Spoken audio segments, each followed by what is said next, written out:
The world has entered a new era of economic warfare, and the battlefield is no longer only in Wall Street boardrooms or Washington think tanks. It is in the very soil where food is grown, the ports where cargo is shipped, and the trade agreements that dictate who eats, who profits, and who suffers. For decades, the United States held a tight grip over global agriculture, using its massive farmlands, subsidies, and trade dominance to flood the world with American corn, soybeans, wheat, and meat. U.S. farmers were told they were the backbone of the world's food supply, and American policymakers wielded agriculture like a weapon, using exports to control nations and to dictate terms.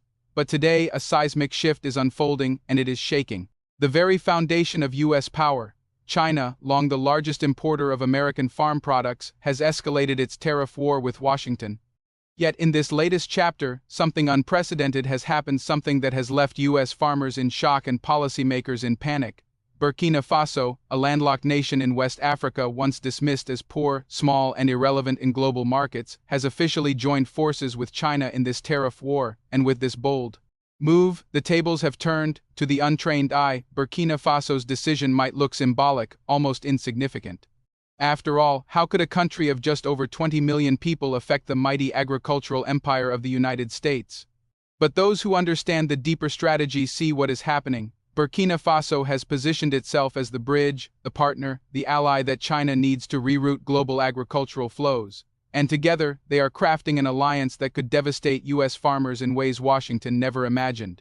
Burkina Faso's leadership did not stumble into this decision blindly. It was calculated, deliberate, and rooted in years of frustration with Western exploitation. For decades, the U.S. and its allies treated Burkina Faso like a pawn, purchasing its raw cotton at rock-bottom prices, importing its livestock and grain only when convenient, and dumping heavily subsidized American food into African markets, crushing local farmers. Burkina Faso, like many African nations, was told to stay in its place as a supplier of cheap raw products.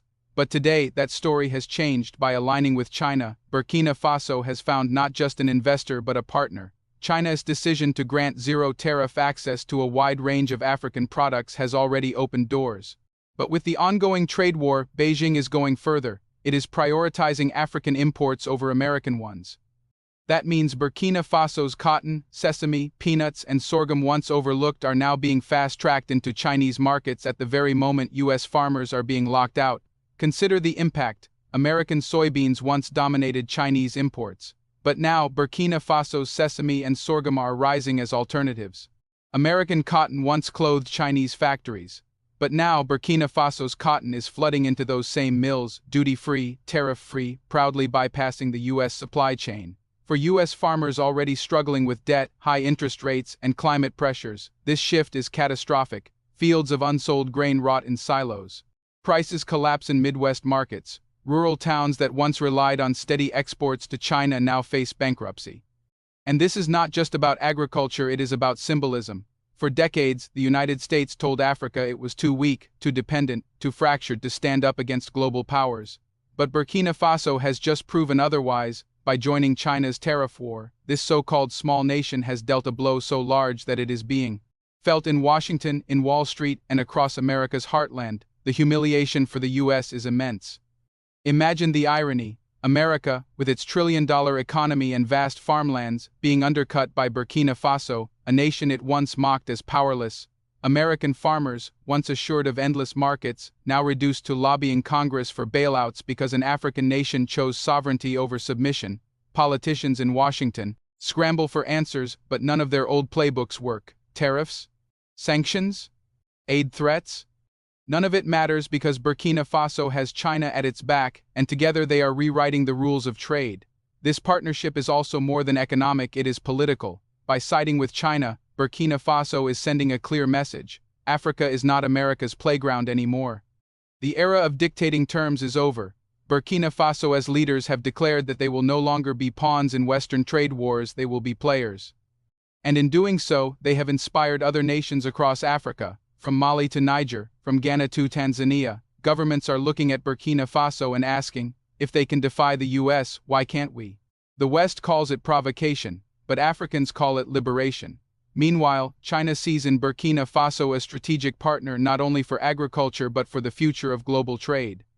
Infrastructure projects are already being accelerated. new railways, modernized ports, and digital trade systems linking Burkina Faso to the broader Belt and Road Initiative. What the U.S. dismissed as a poor landlocked nation is rapidly becoming a central hub in the emerging China-Africa economic corridor. And so the panic grows.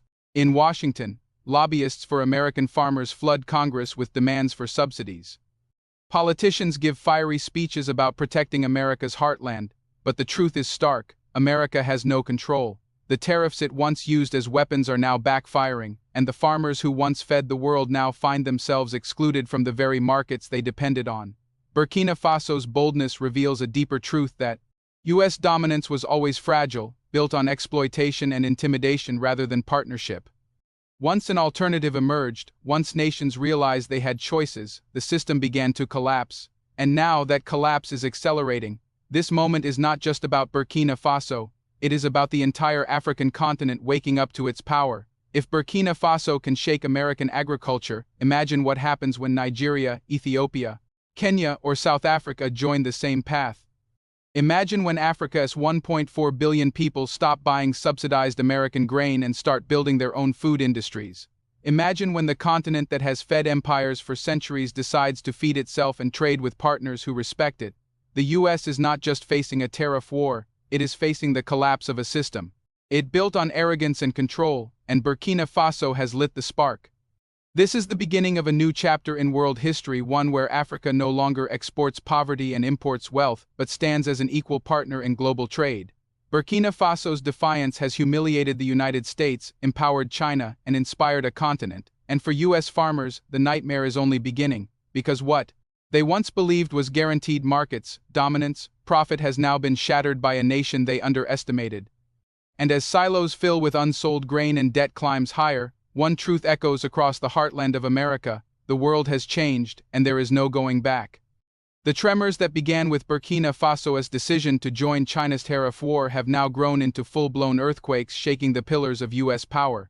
In the beginning, Washington dismissed the move as symbolic, a minor gesture from a minor country.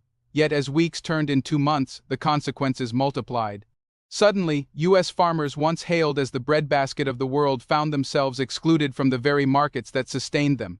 Consider the scale of the disaster. American soybeans once filled Chinese ports by the millions of tons. Today, silos across Iowa, Nebraska, and Illinois are overflowing with unsold harvests. The same story is playing out with cotton, beef, and wheat.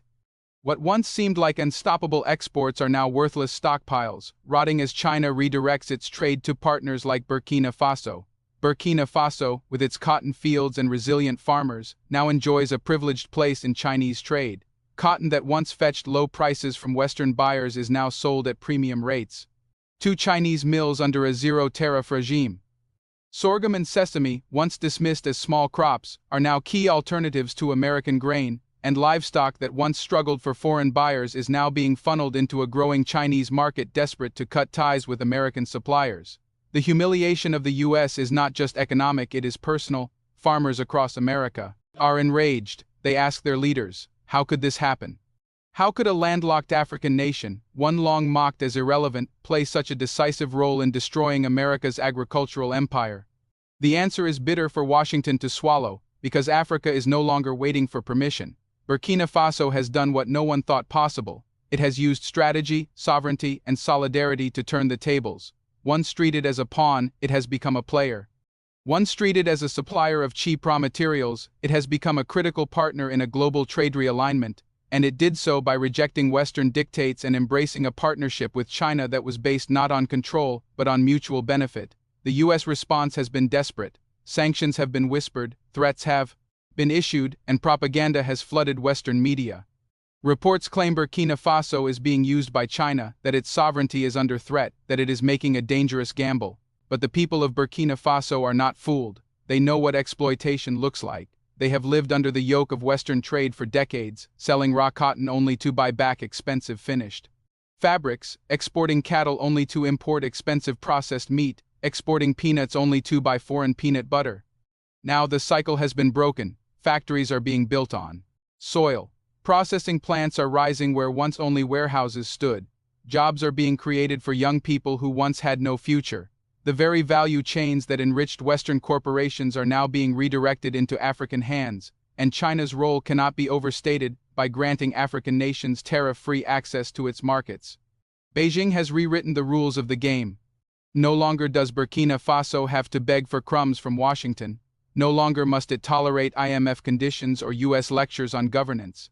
Instead, it has a partner who is willing to buy, to invest, and to respect. The panic in the United States is not just about markets, it is about power. For generations, America's dominance of agriculture allowed it to dictate global politics. Food was a weapon. If a nation defied Washington, US grain exports could be cut off. If a government resisted Western influence, US aid was withdrawn. But now, with China and Burkina Faso in alliance, that weapon is dull. Nations that once feared America's agricultural stranglehold now see an alternative path. The ripple effects are everywhere. In Mali, leaders are discussing expanding agricultural trade with China. In Niger, officials speak of following Burkina Faso's example.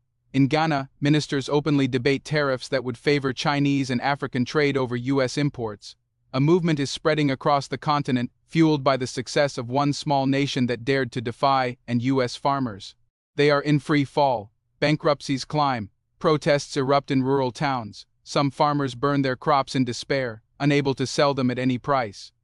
Once proud and prosperous, they now face ruin, while the politicians in Washington argue endlessly without solutions. Bailout packages are promised, but they are temporary bandages on a deep wound.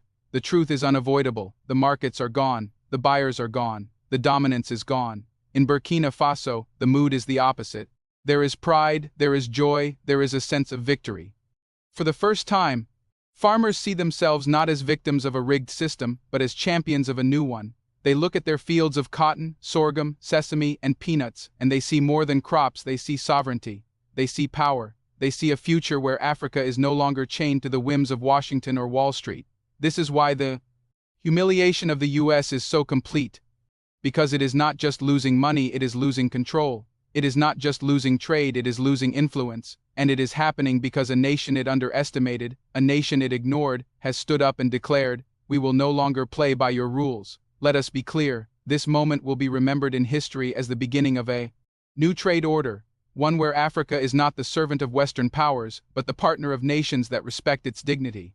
One where American farmers, once untouchable, learn the hard truth that arrogance has consequences.